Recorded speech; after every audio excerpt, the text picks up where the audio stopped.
There are certain souls who seem to be born with an almost unbearable urge to live truthfully. Not halfway, not politely, not conveniently, but truthfully to the very core. These people don't know how to pretend. They don't know how to love in moderation. They can't stay in a relationship just because it fills an empty space. For them, emotional honesty matters more than comfort, and love that doesn't touch the deepest layers of the self simply isn't worth pursuing. Yet this is exactly why they often feel like outsiders. Sometimes they wonder quietly, is something wrong with me? Have my standards become a prison? But Carl Jung would say, this is not a punishment. He believed that these rare souls, the ones who love deeply, see deeply, feel deeply, but so are not meant to love in ordinary ways before they ever step into an authentic relationship. The universe guides them through a long labyrinth of trials. Every moment of loneliness, every wrong connection, every blow to the ego becomes part of their spiritual evolution. And if you've ever felt invisible while others around you are loved with ease, then maybe you are one of these souls. So what is the universe actually doing with you before sending you the right person? In this video, we're going to unravel that mystery through Jung's eyes. And if you stay until the end, I promise, your understanding of love and of yourself will never be the same. Step 1. The separation from the collective unconscious. There is a stage that every rare soul must face before meeting the partner who matches their depth. It is a phase of loneliness that doesn't feel chosen at all. A loneliness that feels imposed, as if life has quietly lifted you out of humanity's usual flow. While friends your age fall into stable relationships, marry, have children, and post smiling photos online, you sit with a strange emptiness inside, asking, why can't I feel what they feel? Why does something so simple for others feel impossible for me? Jung called this the separation from the collective unconscious, a psychological breaking away from society's inherited patterns, beliefs, and scripts about what relationships should look like. It's the moment when you stop being able to follow the usual storyline of love. You can no longer date just because you're supposed to. You can no longer stay just because it's stable. You can no longer pretend just to avoid loneliness. While others can enter relationships out of fear, convenience, or societal expectation, rare souls feel such compromises as a betrayal of themselves. For them, solitude is less painful than a hollow connection. Imagine yourself standing in a crowded party. People are laughing, clinking glasses, leaning into each other with warmth. You smile politely, but inside there's nothing. Just a quiet knowing that you don't speak the same emotional language as the connections happening around you. Every flirtation sounds like recycled dialogue. Every date feels like déjà vu. You're present but not truly there. This is the severance Jung describes, the moment your soul stops being carried by society's rhythm and begins to search for its own. But this separation hurts. You begin to think something must be broken within you. You watch people who were once just as lost as you suddenly settle into long-term relationships. They adjust their expectations, they compromise, they stop asking deep questions, they pick good enough and build a life around it. And you wonder, why can't I do that? But Jung explained that this painful loneliness is not a flaw. It is the beginning of individuation, the process of becoming who you truly are. Just as a young bird must leave the warmth of the nest to learn what its wings were created for, you too must step into the vast space of yourself. And yes, the sky feels terrifying at first. In real life, this stage can look like a young man refusing a relationship that everyone else says is perfect for him. A woman leaving a long-term partner because the emotional connection has quietly died even though their life looks stable from the outside. A middle-aged person choosing solitude instead of forcing another draining relationship. To those around them, these decisions seem reckless, even foolish. But for the rare soul, it is survival. Because staying in something that kills your spirit slowly is far more painful than being alone. Another painful part of this stage is the experience Jung described as loneliness in a crowd. It's not about lacking people. It's about lacking resonance. You can talk to dozens of people in a day, yet feel as if no one truly sees you. You can go home to a family that loves you, yet feel emotionally unheld. You can be surrounded by friends, yet feel mentally miles away. But Jung taught that this loneliness is essential. Why? Because if you never stand apart from the crowd, you can't hear your own soul speak. Without this separation, your desires remain mingled with society's desires. You confuse the two and end up chasing a life that was never meant for you. This stage forces you to ask painfully honest questions. Why do I want love? Do I want it because I'm afraid to be alone, or because I genuinely long to share my truth with someone who understands it? Rare souls cannot pretend. They cannot force themselves to stay where their heart cannot breathe. They cannot fake interest. They cannot dilute their depth. And because of that, the universe isolates them, not to punish them, but to purify them. It strips away inherited expectations, cultural scripts, family pressures, romantic illusions, and the false identities we wear to fit in until only the core remains. The purest longing, the truest desire, the most authentic version of yourself. Some people stay stuck in this stage for years because they keep blaming themselves instead of understanding. Your loneliness is not proof that something is wrong with you. Your loneliness is proof that your soul refuses to settle. This phase is preparing you, sharpening your intuition, raising your standards, clarifying what your heart truly recognizes as real. Because when the right person finally appears, the silence you endured will allow you to recognize them instantly. You will feel the difference between a shallow connection and a soul-level resonance. This painful separation is not the end, it is the beginning. It is the doorway, and once you walk through it, you arrive at step 2, the encounter with the reflection, when the unconscious sends you a person who feels like destiny, but isn't. Now we arrive at step 2, encounter with the reflection, the activation of anima/animus. After that long desert of loneliness, the universe often sends you someone different. Not just another date, not just another nice person, but a figure who hits you like a lightning bolt. You look at them and something in you whispers, finally, this is it, someone who speaks my language. They seem to translate your soul into human form. Their presence feels like a long-awaited answer. Their words sound like lines from a book you've been writing silently inside your heart for years. But according to Jung, this isn't necessarily true love. This is the arrival of the anima or animus. In Jungian psychology, the anima animus is the missing complementary aspect of our own psyche. For a man, the anima is the inner feminine, intuition, emotion, softness, receptivity. For a woman, the animus is the inner masculine, logic, strength, decisiveness, action. When someone shows up in our lives carrying these exact qualities we've repressed or underdeveloped, we're magnetically drawn to them. It feels supernatural. It feels like fate. But here's the twist. You're not really falling in love with them. You're falling in love with the hidden part of yourself being reflected back through them. Imagine standing in front of a perfect mirror. You see a beautiful, powerful, luminous figure and think, who is that? You forget. It's you. Just you from another angle. When someone activates your anima or animus, they become that mirror.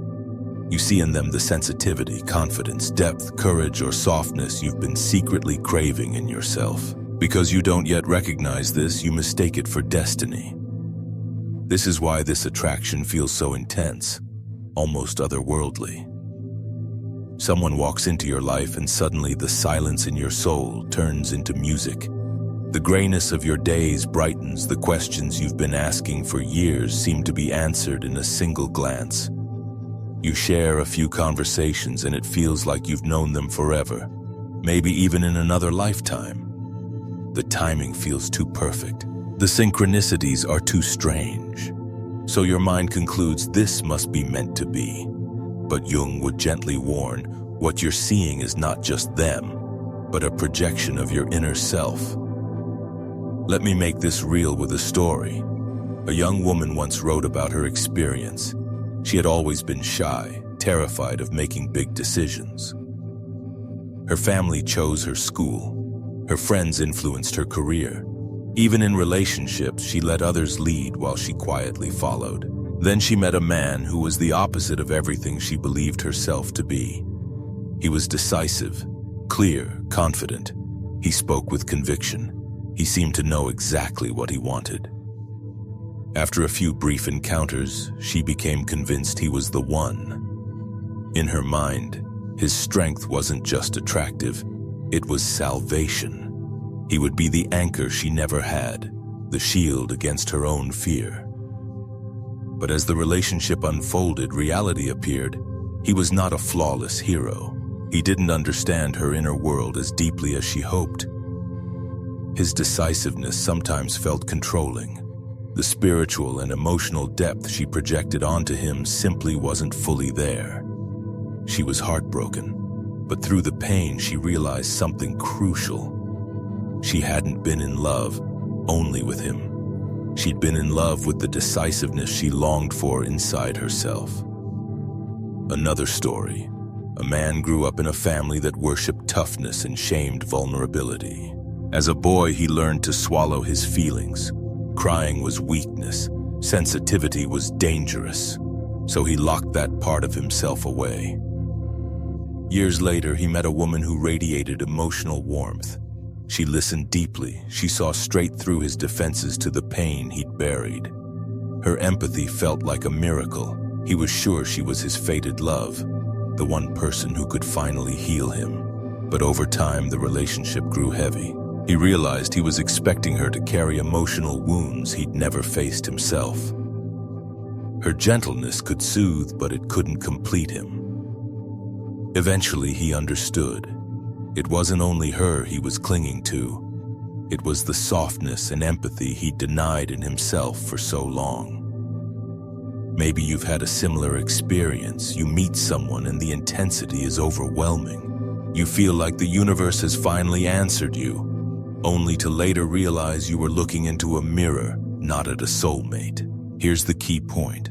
The attraction is not fake. It's very real, but it's not yet whole, because a love built mainly on projection is fragile. When the illusion fades and the actual human being appears, with flaws, insecurities, limitations, the pedestal crumbles. This is why so many instant soulmate stories end in deep disappointment. The other person is never who our unconscious made them out to be. They're not a divine archetype. They're just human. Jung's message here isn't to distrust love, but to wake up inside it.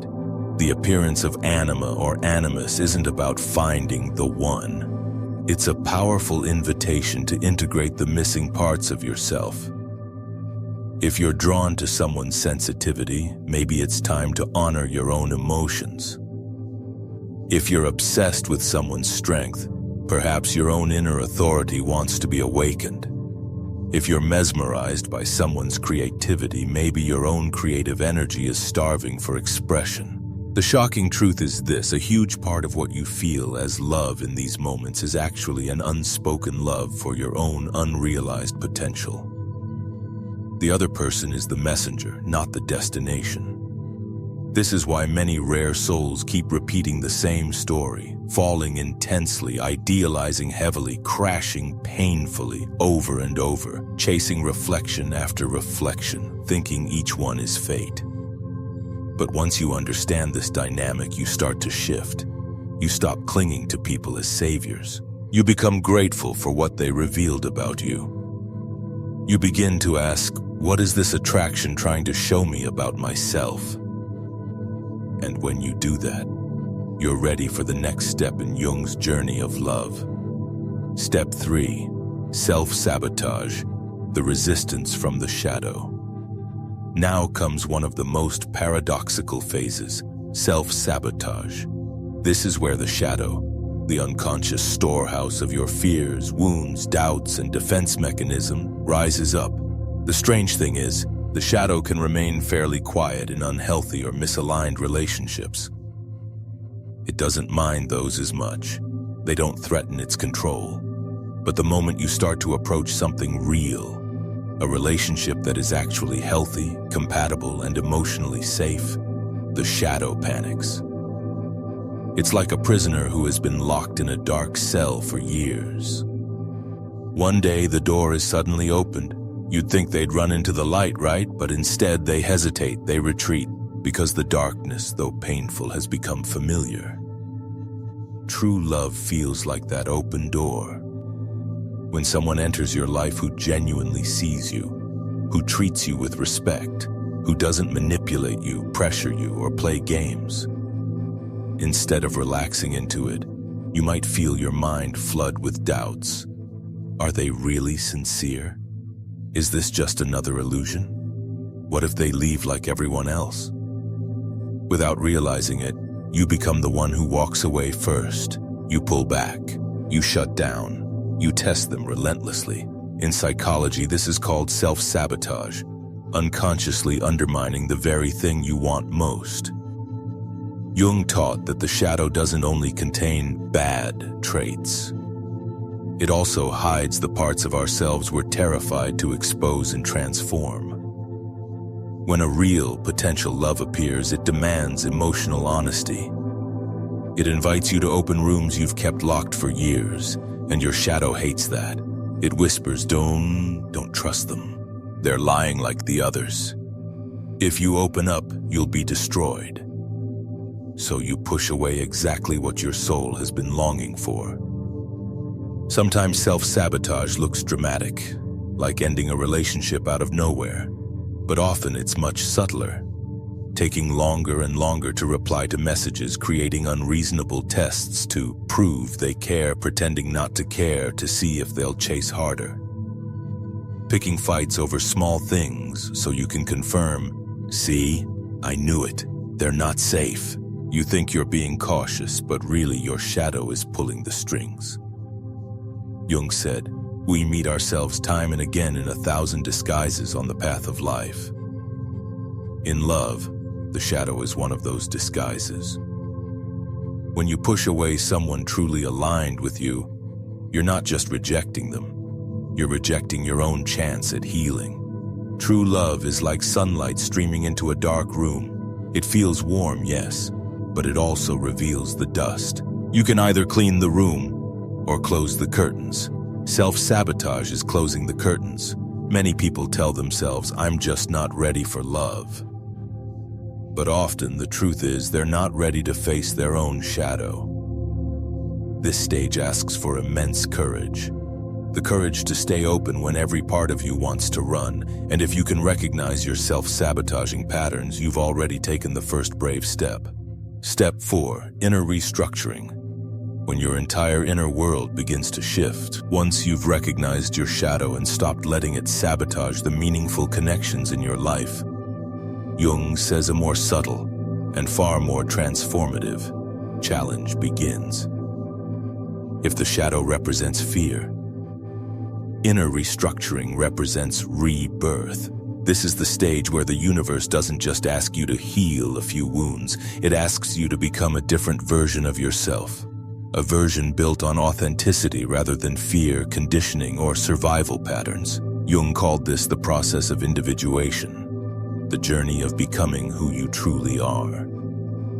Imagine your old self, the one shaped by childhood expectations, cultural rules, family pressure, past heartbreaks, and outdated dreams, as a house you've lived in for your entire life. Maybe that house once protected you. Maybe it kept you safe. But one day you realize the foundation wasn't built for the person you're becoming. The walls feel too small. The rooms feel too dim. The structure can't contain the soul you're growing into. So the universe places you in a phase where you must tear parts of that house down. Not lightly, not quickly, not without discomfort. Inner restructuring is not a gentle renovation, it's a full reconstruction. In real life, this looks like changes that seem shocking to others. You walk away from a stable job that your family is proud of because it suffocates your spirit. You let go of long-term friendships that have turned one-sided or toxic. You stop playing old family roles: the peacemaker, the obedient child, the fixer, the caretaker. You stop bending yourself into shapes that no longer fit your truth. From the outside, you look like you're changing too fast. But inside, it feels like survival. Because staying in the old version of yourself now feels like slowly dying in silence. Jung warned that one of the deepest traps for rare souls is using pain as identity. I'm difficult to love. That makes me special. I'm always misunderstood. That means I'm unique. I've suffered more than others. That gives my life meaning. This is a seductive trap. It makes you cling to your wounds because they become the story that explains your life. But inner restructuring requires you to drop that story. It asks you to let go of the noble suffering narrative, because holding on to pain is still holding on to something. Letting go means stepping into an unknown version of yourself, and that's terrifying. Psychologically, this stage dismantles the identities built during childhood. The high achiever who tries to win love through success, the caretaker who earns affection through self-sacrifice, the outsider who stays distant to avoid being hurt. These identities collapse like old scaffolding, and in their place emerges a self, without masks, labels, or armor. It's raw, it's unprotected, it's honest, and it asks you one of the most frightening questions you'll ever face. If I am not my roles, not my wounds, not my defenses, then who am I? The question cracks something open inside you. But it also sets you free. Think of yourself like someone carrying an old suitcase filled with broken memories, outdated beliefs, and burdens you inherited but never chose. You drag it everywhere, even though it makes walking harder. Inner restructuring is the moment you finally open that suitcase and begin removing things one by one. Some items hurt to let go of. Some feel too familiar to release. Some feel tied to who you think you are. But every piece you discard makes your soul lighter.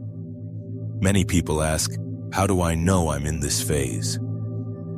Look for these signs. Things that once excited you now feel empty. You sense misalignment in relationships you've tolerated for years. Old habits feel like costumes you can't wear anymore. Conversations that used to engage you now drain you. You feel yourself changing even if you can't explain why. This phase often confuses the people around you. They say things like, why don't you just stay the same? Why do you have to be so intense? Why can't you just be happy with what you have? But deep down, you know you're shedding someone you no longer are, and stepping into someone you've always been meant to become. Inner restructuring makes you whole, not perfect, whole. And only a whole person can love and be loved in a way that is true. Because true love cannot survive if your foundation is built on fear, pretense, or identity wounds. Which leads us to the final step. Step 5, surrender to life. The paradox of letting go. If inner restructuring is rebuilding the house of your soul, then this next step is learning how to live in it. Once you've become your truest self, the universe asks something unexpected. Let go of the desire for love, not the openness to love, not the capacity for love, but the desperate grasping for it. Surrender is not defeat. It is not bitterness. It is not giving up. Surrender means you no longer chase love to fill a void. You no longer see love as a reward. You no longer make someone else the source of your worth. You trust life again. Many people misunderstand this step. They think surrender means, if I stop searching, I'll be alone forever. But Jung would argue the opposite. He believes surrender is the moment you step into harmony with the universe. It's like a swimmer who stops thrashing in panic and lets their body float naturally. The more you force love, the more it escapes you. The moment you let go, you rise. There is a concept in psychotherapy called paradoxical intention. The harder you try to control something, the more impossible it becomes. The same thing happens with love. When you cling desperately, you block the flow. When you ease your grip, love finds you. A man once told this story. He spent 10 years trying to find the one. Every dating app, every event, every possibility, he chased them all. The harder he tried, the more hollow the connections became. Then one year, something shifted. He stopped looking. He traveled alone. He threw himself into his passions, photography, nature, quiet mornings. And in this state of authenticity, he met the woman who became his wife. Not through effort, through alignment. He said, for the first time, I wasn't trying to prove I was lovable. I was just myself. And she walked straight into that version of me. That is surrender. Surrender also changes the motive behind love. No longer do you look for love to patch a wound. Now you look for love to share your wholeness. Love becomes a gift, not a survival mechanism. Jung said, the privilege of a lifetime is to become who you truly are. Surrender is the moment you finally live that truth. You stop trying to impress. You stop waiting for validation. You stop needing someone to rescue you. You stop defining love as something outside of yourself.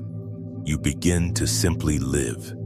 And in that living, love returns to you in its purest form. Because the greatest paradox is this: only when you no longer need love are you truly ready for it. Only when you stop searching will you finally see that love has always been nearby. It's like spending years staring at the floor, searching for a dropped coin. And only when you straighten your back do you notice the sunlight.